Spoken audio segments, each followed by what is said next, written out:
안녕하세요 여러분. 오늘 복습 영상 2강 시작하도록 하겠습니다.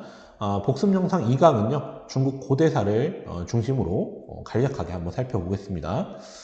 읽기 자료가 있는 친구들은요 7쪽과 8쪽을 펼쳐놓고 따라오시면 되겠죠. 자, 우리 먼저 살펴볼 것은요 춘추 전국시대입니다. 자, 여러분, 이 춘추 전국시대의 바로 전이 뭐였냐? 우리 1강에서 다뤘던 중국의 주나라죠. 자, 이 주나라 때 여러분 하나 기억할 게 뭐라고 했습니까? 바로 봉건제라는 통치체제를 기억해라 라고 했습니다. 자, 봉건제라는 건 주왕실이 중국 영토를 전체를 다 지배하기 힘드니까 제후를 임명해서 거기를 지배하도록 한 거잖아요. 근데 문제는 뭐냐? 혈연적인 걸 기반으로 한 건데 시간이 지나면 지날수록 그 혈연적 관계가 멀어진다는 그런 문제가 있다. 자, 그러다 보면 나중에 반란의 가능성이 높아지는데 그게 현실화된 게 춘추 전국시대죠. 근데 보시면 아시겠지만 춘추 전국시대잖아요. 그렇죠? 자, 그러니까 두 시대는 약간 성격이 다릅니다. 자, 뭐가 다르냐? 자, 춘추시대 먼저 보실 이 춘추시대에는 주왕실의 권위를 그래도 인정을 하고 있었다. 주왕실을 보호한다는 명분으로 여러 그 세력들이 나라를 만든 그런 상황이라고 볼 수 있습니다.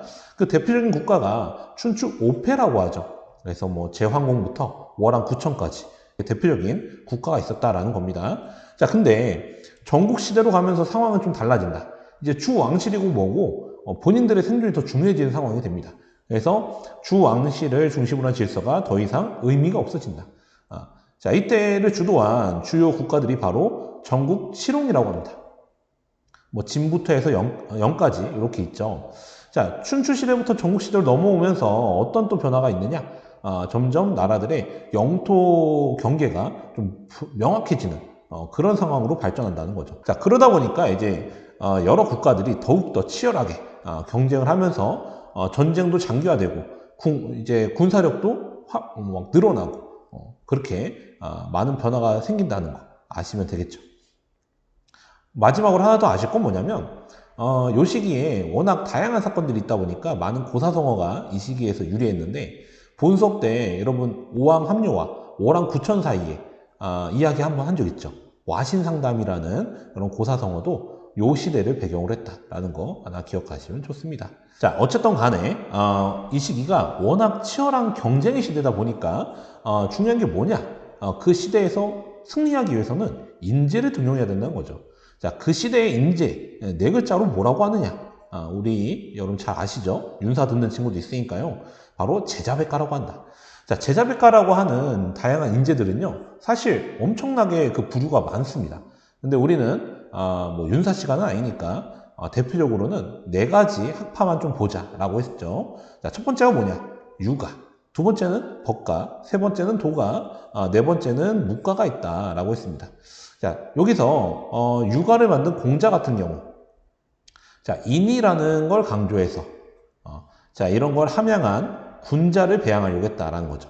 그러니까 이 공자 같은 사람들이 봤을 때 국가를 이끄는 리더는 도덕적이어야 돼요. 굉장히 어지러워야 되고요. 그래서 남을 이제 보호해주고 베풀 수 있는 그 덕망을 갖춘 그런 군자가 이끌어야 된다는 거죠. 자, 그러면서 예에 기초한 신분질서 회복을 강조했다라고 나와 있죠. 그래서 공자 같은 이 유가 계통의 사람들이 봤을 때는 각자가 자기의 위치에서 지켜야 되는 어떤 예가 있다는 거죠. 그래서 그런 걸 지키는 국가가 좀 더 안정적인 국가가 될 수 있다. 이렇게 살펴봤다고 할 수 있고요. 자, 공자의 대표적인 제자 중에 맹자라는 사람이 있는데 특히 이 사람은 공자의 사상을 더욱더 발전시켜서요. 이니 정치에 실현된 것을 왕도 정치라고 규정을 하죠. 그래서 이것을 패도 정치와 대비해서 설명하는데요. 패도 정치라는 거는 어떤 도덕적으로 다스리는 게 아니라 무력으로 그냥 강압적으로 다스리는 것을 패도 정치라고 봤다라는 거죠. 그래서 유가 계통의 사람들이 봤을 때는 국가를 운영할 때는 왕도 정치 방향으로 운영할 필요가 있지 않겠느냐 이런 주장을 했습니다. 이들은 여기 법가가 나오잖아요. 한비자 등의 법가 등이 주장하는 통치는 패도 정치라고 좀 이렇게 매도를 했죠. 근데 여러분 사실 한비자 같은 이런 법가가 주장하는 주장이 나쁜 것이냐?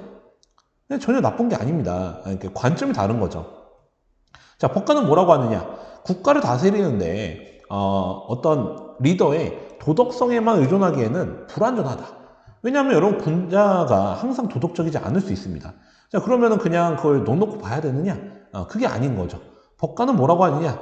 도덕이 아니라 권위와 형벌로 통치를 해야 된다. 그래야 사회 질서가 유지될 수 있는데 권위와 형벌을 밑바탕으로 깔아주는 게 뭐냐면 바로 법이라는 거죠. 굉장히 객관적이고 명확한 법을 바탕으로 권위랑 형벌을 사용해서 질서를 유지해야 되지 않겠느냐라는 주장을 한 겁니다. 자, 그렇게 해야 이 전국시대에서 살아남을 수 있다라는 주장을 한 거죠. 자, 반면에 여러분 도가 같은 경우 이 노자가 유명하죠. 자, 이 사람은 뭐라고 하느냐? 그냥 인위적인 거 아무것도 하지 말아라. 그냥 자연 그대로 무의를 통한 지배. 그래서 노자 등이 바라보는 국가는요, 굉장히 대규모 국가를 바라보는 게 아니라 좀 더 소규모 국가, 작은 국가를 얘기를 하죠. 자, 그리고 묵가의 묵적 같은 경우, 특히 그 육아의 차별적 사랑. 왜냐하면 육아는 신분 질서를 강조하거든요. 그러니까 신분 질서를 강조한다는 건 그 사랑이 차별적이라는 겁니다. 그러니까 인이라는 게 좋아 보이지만 어쨌든 차별이 있다는 거야. 근데 묵적은 뭐라고 하느냐? 모든 사람을 차별 없이 사랑하는 겸해가 필요하지 않겠느냐. 이 혼란을 종식시키려면 이런 게 필요하다라고 주장을 했던 거죠.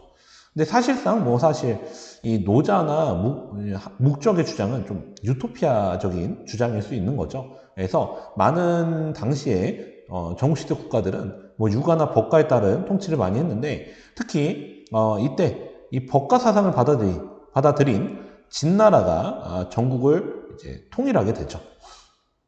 자, 그래서 바로 이어서 볼 게 진나라인데요. 진나라는 한 사람만 보면 됩니다. 바로 누구냐? 바로 진시황제죠. 자, 여러분 중국사에서 많이 얘기하는 황제라는 칭호 자체를 만든 사람이 바로 이 진시황제입니다. 자, 처음에 황제라는 거죠. 자, 왕 중의 왕이라는 느낌의 황제를 만든 겁니다. 그래서 자신의 지위를 많이 높이려고 한 거죠. 그러니까 중국의 전국을 다 통일했으니까 그것을 상징적으로도 보여주려고 한 겁니다. 자, 근데 상징적으로만 보여주면 안 되겠죠. 실질적으로도 뭔가 통합을 할 수 있는 정치가 필요합니다. 자, 그러기 위해서 진시황제는 군현제를 도입을 합니다. 자, 군현제라는 건 전국 각지를 군현이라는 행정 단위로 이렇게 좀 정리를 하고요. 거기에 중앙에서 파견한 관리를 통해서 직접 통치를 하는 거죠. 그걸 통해서 이제 중앙 집권화를 하려고 했다라는 거 기억하시면 되고요. 자, 그렇게 해서 이제 행정적으로만 직접 통치하는 건 의미가 없습니다. 실질적인 생활상의 통일도 필요하겠죠. 자, 그래서 무게 또는 길이 이런 거를 다 도량형이라고 하거든요. 자, 그런 게 각지 달랐으니까 자, 그런 것도 통일하고 화폐, 문자 이런 것도 통일을 하려고 하는 거죠. 그래서 발량전이라든지 전서체라는 식으로 통일을 좀 기했다라는 거 있고요. 자, 그리고 유명한 거 분서갱유를 통해서 사상적인 통합도 하려고 했다. 왜냐면 여러분 진나라는 법가 사상이 입각한 건데 당시는 여전히 다양한 제자백가의 흔적이 남아있을 거 아닙니까? 특히 이 법가 사상의 라이벌이 유가 사상이란 말이죠.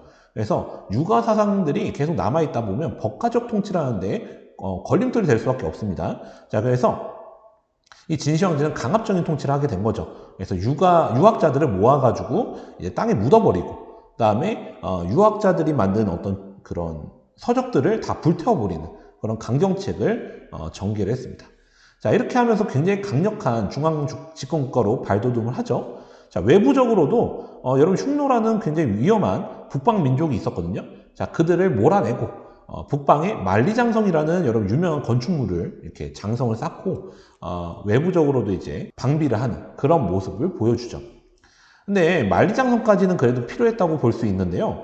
당시 진시황제가 어느 정도 강력한 왕권을 구축하니까 좀 더 거대한 궁전을 원해가지고 아방궁이라는 것도 만들기 시작하고, 그 다음에 인간이라는 존재는 또 수명의 한계가 있으니까 근데 본인의 권력, 그 다음에 본인의 부 이런 걸 계속 갖고 가고 싶은 거죠. 그래서 굉장히 무덤도 거대하게 만듭니다. 그게 바로 여산릉, 보통 진시황릉이라고 하죠.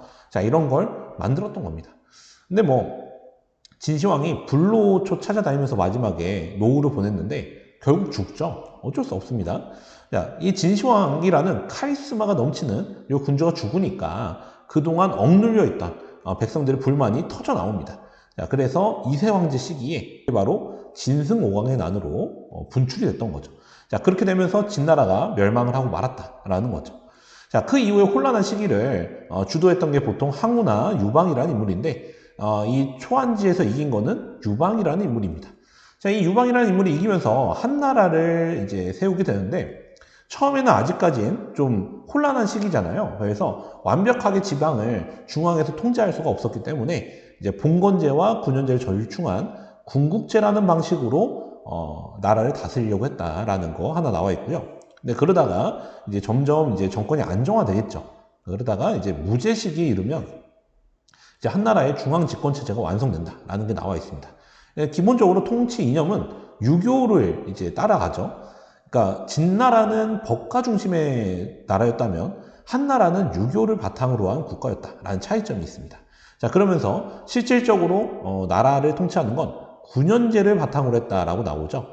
그러니까 유방 시기에는 좀 애매했으니까 군국제로 했다가 나중에 이제 군현제를 통해서 중앙 집권 체제를 정비했다는 거죠. 자, 외부적으로는 뭐 흉농, 대월 약간 베트남 쪽입니다. 그다음에 고조선 이런 곳을 평정을 하면서 굉장히 넓은 영토를 확보하게 된다라는 거죠. 근데 문제는 뭐냐? 어쨌든 이런 외부적인 팽창을 하다 보면 국가 재정, 국가에 돈이 없다는 거죠. 자, 그럼 이걸 어떻게 좀 충당을 할 것이냐? 한 문제는 크게 두 가지 정책을 하는데 하나는 소금과 철을 전매합니다. 여러분, 소금이나 철은 우리 사람들이 사는 데 있어서 굉장히 필수적인 상품들이죠. 자, 이런 걸 상인들이 팔고 있었지만 이걸 국가가 독점해서 판매하는 거죠. 그러면 반드시 필요한 물건이기 때문에 이익이 날 수밖에 없겠죠. 자, 그러면서 우리 논술도 봤던 평중균수법이라는 것도 실시했다. 자, 이 시기에 이제 물가가 많이 올라가고 있던 상황이었는데, 자, 그럴 때 여러분 물가가 오르기 전에 국가에서 주요 물품들을 많이 사들여 놓죠. 사들여 놓고, 자, 그 물건 가격이 올라요. 그럼 국가에서 그 물건을 푸는 거죠. 자, 그럼 국가 입장에서는 높은 가격에 이제 물건을 팔다 보니 이득이 되고요. 백성들 입장에서는 높은 가격일 때 물건이 풀리기 시작하면 또 가격이 안정화되겠죠. 자, 그러면 이제 백성 입장에서도 좋을 수 있고요. 또 한편으로는 어떤 물건이 잘 나는 지역이 있고요. 어떤 물건이 잘 생산되지 않는 지역도 있겠죠. 자, 그런 걸 국가가 나서서 유통에 개입을 하는 거죠. 그래서 A라는 지역에서 나는 물건을 B라는 지역으로 옮겨가서 파는 방식으로도 이 물가 안정을 좀 도모하면서 더 나아가서 그걸 통해 국가가 상인 역할을 하면서 이익을 보려고 했다는 거죠. 자, 이런 식으로 해서 한무제 시기에 굉장히 한나라가 전성기를 구가하는데 문제는 뭐냐? 여러분, 항상 한무제 같은 황제가 등장하는 게 아니잖아요. 그래서 뭐 어린 황제가 등장하기도 하고 그러는데, 자, 그럴 때는 왕실의 외척, 외가 친척들을 얘기하는 거죠. 자, 이 당시 한나라는 유씨 집안이었는데요. 당시 유명한 외가 친척에는 왕씨가 있어요. 그 중에서 이 전한을 멸망시킨 왕망이라는 사람이 등장을 하죠. 자, 이 왕망이 쿠데타 일으켜서 신나라를 세워서 이제 한나라가 한번 멸망을 합니다. 자, 이 왕망이라는 사람은요, 여러분 뭐 예전에 본 수업 때 했지만 당시에 점점 지방에서 세력을 형성하던 호족들을 좀 견제하려고 하죠. 그래서 토지를 국유화하고요. 그 다음에 노비 매매를 금지하려고 그렇게 합니다. 이런 걸 통해서 호족을 견제하려고 했었죠. 자, 근데 호족들이 가만히 있지 않겠죠. 그래서 이런 정책을 펼치는 왕망을 몰아내기 위해서 유수라는 인물을 지지하기 시작해요. 그래서 이 유수라는 인물이 왕망을 무너뜨리고 한나라를 다시 부활시키죠. 자, 그게 바로 여기 아래 나와 있는 후한이고요. 자, 이 후한을 일으킨 유수라는 인물이 광무제라는 인물입니다. 아시겠죠? 자, 그래서 당연히 여러분 예상하겠지만 후한은 호족들과 연합한 그런 국가였다라는 거 하나 기억하시면 될 것 같고, 자, 후한 시기에도 많은 발전이 있습니다. 뭐 제지술 같은 거 발명되고 이런 식으로 했는데, 후한도 마찬가지로 아무래도 나중에 좀 어리석은 군주다, 어린 군주가 등장할 수 있잖아요.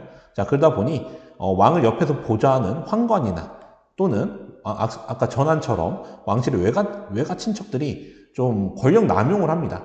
자, 그러다 보니까 중앙에서 어떤 정치가 제대로 안 돌아가니 국가 재정에 문제가 생기고요. 횡령 같은 거 많이 할 수밖에 없잖아요. 자, 그러다 보니 거기서 부족한 국가 재정을 백성들한테 세금으로 또 전가를 하고, 그러다 보면 이제 백성들이 먹고 살기 힘드니까 또 반란이 발생하죠. 황건적의 난 같은 게 발생을 하는 겁니다. 자, 이런 거가 발생하면서 후한도 점점 무너지게 되고요. 그러면서 이제 위진남북조라는 또 분열의 시기로 가게 되는 거죠. 여기 뒤에 나오는 여러분 사료 같은 경우, 뭐 사료 1번은 여러분 아시다시피 이 사료는 분서갱유, 그러니까 진시황의 정책이죠. 분서갱유 관련 사료예요. 그래서 여기 보시면 뭐 시, 서, 그 다음에 제자백과 서적 뭐 이런 거를 불태워라 이런 거 나오잖아요. 그렇죠? 자, 근데 단 뭐 생활에 좀 필요한 의학, 복서, 농업 이런 책은 태우지 말아라 이렇게 나오죠. 여러분 복서는 그 미래를 점치는 그런 전복술 관련 서적인데 당시 사람들 입장에서는 앞으로의 상황을 좀 점쳐보는 것도 중요한 거기 때문에 뭐 이런 건 좀 제외가 된 거죠.